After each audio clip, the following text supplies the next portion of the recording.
Good afternoon. I'm Ed Pozzuoli, President of Tripp Scott, and we're here today with Governor Jon Huntsman in our continuing webcast series to assist our clients in being informed and making appropriate choices. So, good afternoon. Ed, great to be with you. Thanks for having me. Governor, you have been both Governor of Utah, Ambassador to China, Ambassador to Singapore, CEO of the Huntsman Group. Tell me, what experience do you have in the specifics, other than the resume, why you should be president? How about being a father of 7 kids? It's a good start. You experience everything there is in life, all the emotions, high and low. I used to talk about that as governor, and people would immediately say, yeah, I get that part. You can have a professional resume, but there's nothing like being a dad, and hopefully a successful dad. But I do believe, Ed, that 3 things are going to be critically important. In our next president, I think the voters are going to be looking for all 3. 1, private sector experience, someone who understands the fragility and the magic of the free market system. Because as far as the eye can see in the 21st century, we got great jobs. We have no choice. This economy has hit the wall. Number 2, someone who's been a governor, a chief executive of a large organization who has a track record. We were number 1 in job creation in America as governor of Utah, best managed state in America, the most propitious and inviting environment for business, so said Forbes magazine. 3, I think someone who understands the complex and confusing nature of the world in which we live, because it's not going to get any less complex and confusing. I've lived overseas 4 times, been ambassador for my country 3 times. I think for a lot of voters out there, when they get around to it, those are the 3 elements that they're going to look at, and they're going to say, I want the box checked on all of them. And so far as I can tell, unless somebody else pops into the race, I'm the only one in this race who basically checks all 3 of those boxes. Well, let's address specifically the unemployment situation in the United States. Right now, we're running about 9.1%. Recently, President Obama came out with his plan. I know we haven't had a full time to digest it, but let's talk about some of the plans that President Huntsman might have with respect to addressing unemployment and addressing our economy. First of all, beyond the numbers, Ed, it's a human tragedy. Can I just say that? There are a lot of moms and dads and families out there suffering through this very difficult time. That breaks my heart. So I'm not going to talk numbers. I'm going to talk, human terms. That's kind of where we are. This isn't rocket science. We don't need to recreate the wheel. We just need to say, what is impeding job growth and our economy breaking through? Taxes. We need a big, bold tax reform effort, not half measures, not a little bit temporary here, temporary there. We need fundamental restructuring of the tax code, just like I did as governor of the state of Utah. We need to phase out the deductions, the loopholes, the corporate welfare, and buy down the rate and broaden the base. It's what I put forward. The Wall Street Journal called it the best plan that is out there, but that's got to be coupled with real regulatory reform. Repealing Obamacare, repealing Dodd-Frank on the financial services side. That's got to be coupled as well, I believe, with energy independence, because that's a job creator like nothing else. And I believe, 4th, getting in the game from a free trade standpoint. We've got 3 free trade agreements languishing. I used to negotiate them as trade ambassador. I understand the power of free trade, and I understand how the world looks to the United States as being the beacon for hope in what typically is not a free market environment. We stand for that pillar. So I believe that those are all engines of growth for this country. They're all absolutely necessary to get us back in the game from a 21st century competitive standpoint. What I can't take, Ed, are the plans that kind of look at half steps here and there and happen. We're Americans, for heaven's sake. The economy has hit the wall. We need to be big and bold and think in ways we've never thought before about how to get back in the game. The world is a little bit of a smaller place than it was 20 or 30 years ago. Talk about your experience in the Far East with China and Singapore, because it seems to me that we're far more interdependent. Our economy is far more interdependent with others around the world. We just have to stop to ponder that 95% of our customers live overseas. If we're going to survive as 25% of the world's GDP, as a nation of exporters, agricultural, small business, we've got to be engaged. And we've got to remember the world is moving very, very quickly. And the one thing I like to remind people of, having lived overseas 4 times, starting in the late 1970s, I've lived in our major competitor nations like Singapore and Taiwan and China.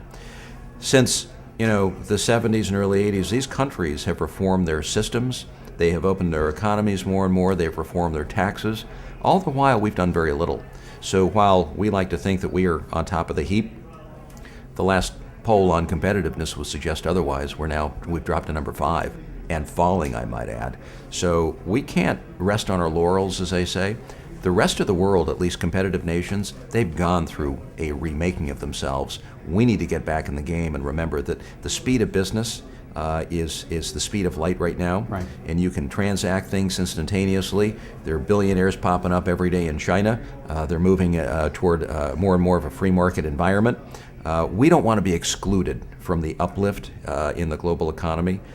We just can't rest and expect that we're gonna hang in there. We've got to fight for every ounce of market share that we get and for every mile that we gain in terms of our competitiveness. So when I look at the world, when I look at what needs to be done as President of the United States, I'm thinking in terms of the world and our position in the world. Where we are today, second decade in the 21st century, and where we're going to need to be by 2050 to remain the preeminent, most competitive nation in the world, to have our economy reformed and our educational system reformed such that we can actually do what needs to be done to compete. And the plan that you've proposed with simplifying the tax, personal income tax code, elimination of the alternative minimum tax, getting rid of capital gains, lowering the corporate rate, dealing with regulatory. How does that impact to the average voter? How does that impact jobs? Because it's one thing to talk about simplifying the tax code, getting rid of regulation, but how does that translate to competitive jobs for Americans? Rates are lowered, and there's a sense of predictability that is infused into the tax code. I did it as governor, and I saw the uplift that it gave the economy. And if I hadn't been there and done that and seen exactly what a fixed tax code can do for you, I wouldn't be advocating it today. But the business community, Ed, is crying out for predictability. Tell us where we're going to be 3 years, 5 years, 10 years from now, and let us go to work.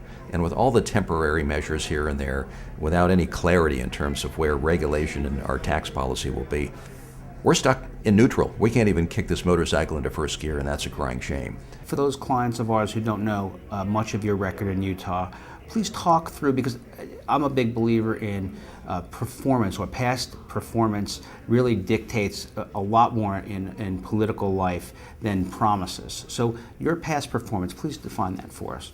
I've been elected twice, governor of the state of Utah. Before that, I had different public service jobs and in business. But Talk about the results in Utah. But as governor, I ran on an economic revitalization plan in 2004. We had 10 points, including tax reform, healthcare reform, regulatory reform, several other things. We got every single one of those 10 things done. The results were historic tax reform, historic tax cuts, the best managed state in America, so said the Pew Foundation, the best place in which to do business, so said Forbes magazine. We became the fastest growing state in America at 2.4% unemployment at the time because we had jobs. People were fleeing California and Nevada and Arizona to move to our state because they wanted the dignity of a job. And that taught me a very important lesson about what is important to people. Ran for re-election in 2008. I got 80% of the vote. All the voters want, they want to know what you're going to do. They want to know what your vision is, and then they want to hold you accountable. Everyone should look at a candidate's history to see where they're likely to be in the future. Don't measure it on words and rhetoric and hot air. Measure it on where somebody has been and what they've done. And the conservative principles that you used as governor of the state of Utah, are those the same principles that you're sticking with and being consistent with today running for president? Absolutely. I'm the same guy I was, as I mentioned, at the Reagan Library for the debate a couple of nights ago, the same guy that flew on Air Force One as a young, early 20-year-old when I was Ronald Reagan's, one of his advanced men. Same guy then as I am today. I'm pro-life, always have been, pro-Second Amendment, pro-growth. I believe in freedom, first and foremost. You know, get government out of the way, let the American people, based on freedom, pursue life, liberty, and happiness. That's what this country is all about.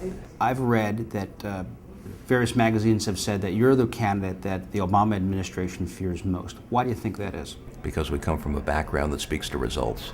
We come from a background that speaks to having won Republicans. In my re-election, almost all the independents, I got more Democrats than my Democratic opponent. We're a proven vote winner, because I think we're honest and honorable and straight up with the people who we represent. People just want a common sense, practical discussion. They don't want hot air.